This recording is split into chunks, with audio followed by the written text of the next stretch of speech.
Now it's time to review the global developments with our special guest. I'm currently joined by Orkhan Amashov, international law expert, who will be analyzing the most important global events. Welcome to our studio, Orkhan. The radical faction of the German far-right wing Alternative for Germany has been put under official surveillance by German security services.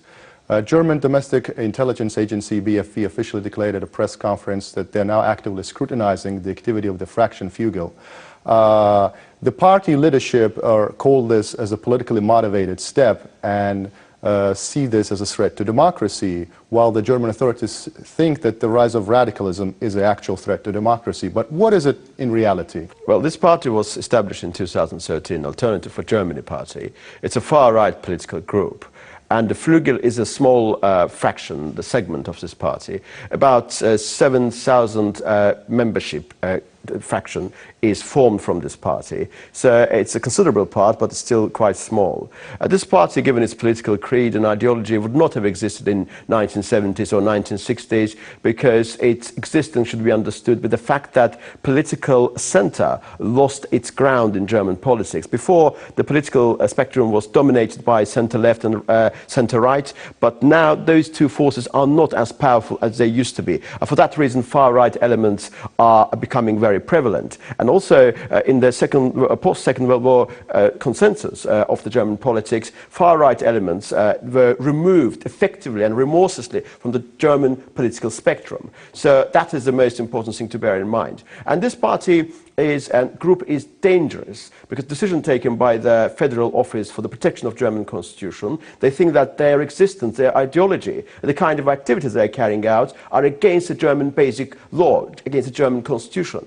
So there are a couple of things we need to consider. First of all, this party, its ideology and its statements are totally unacceptable. For example, the members of this party are saying that the period from 1933 to 1945 is a small speck in the German history. They are trivializing the crimes committed by the Nazis. They're saying that the Holocaust Memorial in the center of Berlin is a monument of shame. So it's a Holocaust denial is part of their ideology. They're denying the crimes committed by the Nazi regime from 1933 to 1945. And all of these things are very dangerous things, because German politics and German establishment has been incredibly successful in terms of denazifying the nation and removing all of those far-right elements. But now they're coming back. And I want to emphasize another factor. They have about 91 or 94 seats in the German lower house of the German parliament are from this particular party. They are the third biggest party in the German parliament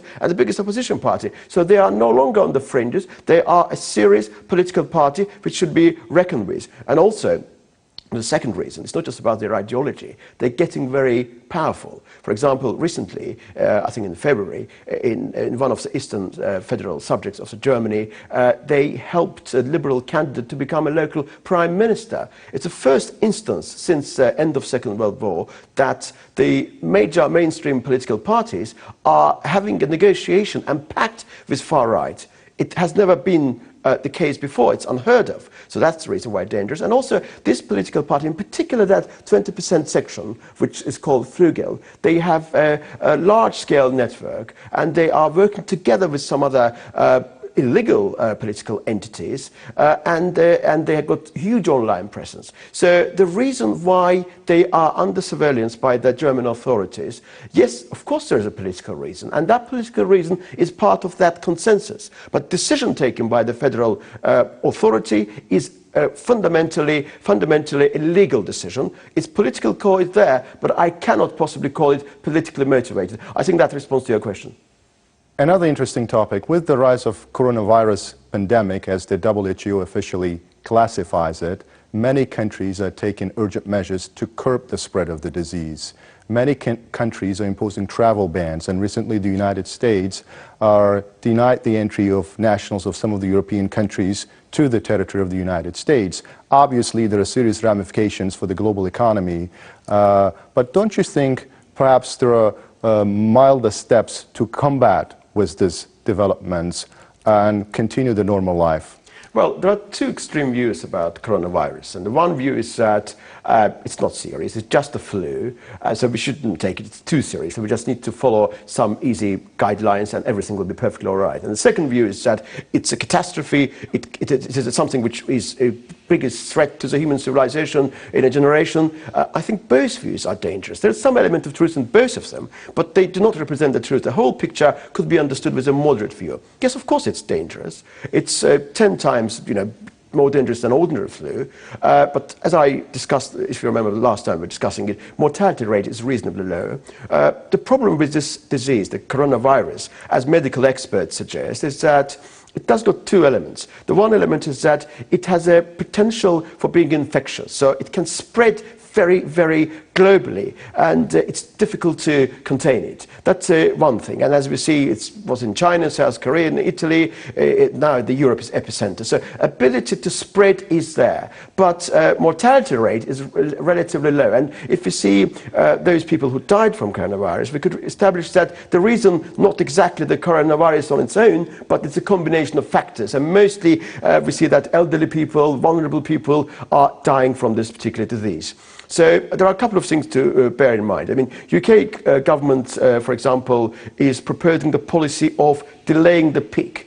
In this particular respect, Italian government failed spectacularly. They failed to manage it properly, and the healthcare system did not prove to be up to the occasion. UK government's policy is very clear that they need to procrastinate, delay the peak, because health services must be ready to combat this disease. And then, of course, it will be curbed. So the reality is that you cannot eliminate this disease at once. So you have to realize that it will spread.